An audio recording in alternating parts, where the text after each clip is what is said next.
মহানগৰীৰ বৰাগাঁৱত ভূমাফিয়াৰ দপদপনি ভূমি দখলত নামি পৰিছে বিতৰ্কিত ব্যৱসায়ী ৰামেশ্বৰ তালুকদাৰ শ্ৰীধৰ মজুমদাৰৰ পৰিয়ালৰ মাটি দখল কৰিছে এগৰাকী তালুকদাৰে ৰামেশ্বৰ তালুকদাৰে মাটি দখল কৰিছে পৰিয়ালটো প্ৰায় 2 বিঘা মাটি জোৰ জবৰদস্তিৰে দখল কৰাৰ অভিযোগ উঠিছে এইজন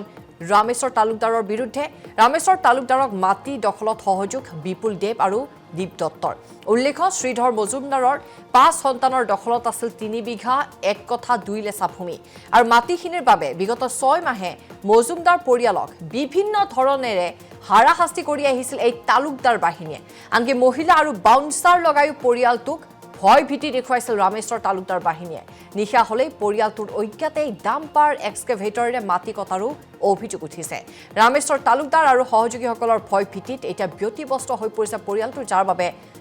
সংবাদ মাধ্যমৰ কাষ চাপিছে ভুক্তভোগী পৰিয়ালটো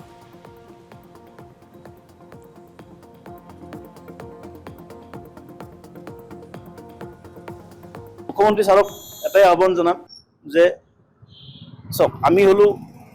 একদম হেৰি মানুহ আমাৰ খাতি খোৱা মানুহ আমাৰতো আৰু এনেকুৱা ওপৰত একো হাত নাই তেখেতসকলৰ যেনেকৈ আছে আমাৰ এটা ঘৰুৱা ফিচাৰী আমাৰ ঘৰুৱা এখন নাৰ্চাৰী আমাৰ এইটো মাটিত খুৰাৰ লগত বিবাদিত চলি থকা মাটিত 3 নম্বৰ মানুহ এজন মাটি সোমাই কিনে দখল কৰি আছে আমাৰ ফিচাৰীটো দখল কৰিব ওলাইছে তো ছাৰক এইটোৱে অনুৰোধ কৰিম যে এই বস্তুখিনি ভালকৈ চাই তেখেতে এটা উচিত সিদ্ধান্ত লৈ যাতে আৰু বিপুল দেৱ আৰু দীপ দত্ত আৰু ৰামেশ্বৰ তালুকদাৰ এইকেইজন মানুহ যদি ইয়াতে থাকে এইকেইজন মানুহ যদি গুৱাহাটীখনত থাকে গুৱাহাটীৰ মানুহ শান্তিত থাকিব নোৱাৰিব বিপুল দেৱ দীপ দত্ত ৰামেশ্বৰ তালুকদাৰ এনেকুৱা মানে বদমাছ মানুহ এইকেইজন মানুহে মাটি য'তে মাটি দেখিছে ত'তে মাটি দখলত সোমাইছে য'তে মাটি খালী মাটি দেখিছে ত'তে ত'তে দখলত সোমায় সিহঁতে আৰক্ষীক আমি জেনেৰেলি ফোন মাৰিলে সঁহাৰি নাপাওঁ 100 ডাইল কৰিলে আৰক্ষী আহিব বাধ্য হয় আহে পৰহি আজি 4 তাৰিখৰ দিনাখন তেখেতসকলে মোৰ ওপৰত ভুৱা কেছ জাপি দিছে মই মহিলাৰ ওপৰত হাত দিয়া বুলি আমাৰ আৰু কাম নাই নেকি আমি মাটিটোহে বচাবৰ কাৰণে আহিছোঁ তেখেতসকলে মহিলাৰ ওপৰত হেৰি কৰা বুলিকে ভুৱা কেছ জাপি দিছে মই এতিয়া জাষ্ট যাই কিনে হেৰি দি আহিলোঁ দিনটো বহাই থ'লে কি কয় ষ্টেটমেণ্ট দি আহিছোঁ এই দিনতো ইহঁতে জেচিবি চলাইছে ফকলেন চলাইছে এই ৰাতিটোতো আমি আৰু দিনতো হেৰি কৰিম মোৰ মা অসুখীয়া সুধিব বিচাৰিছোঁ যে চিভিল কেছ থকা লাগি থকা মাটি এটা বেলেগে আহি কেনেকৈ দখল কৰিব পাৰে আৰু সিহঁতে যেনেকৈ এনেকৈ মাইকী এটা সোমাই থৈ দিছে মাইকীবোৰৰ এটাই কাম ইয়াতে যদি কোনোবা মতা মানুহ দেখে মতা মানুহ দেখাৰ লগে লগে সিহঁতে কাপোৰ চিঙা আৰম্ভ কৰে চলা চিঙা আৰম্ভ কৰে চিঞৰ বাখৰ আৰম্ভ কৰে কালি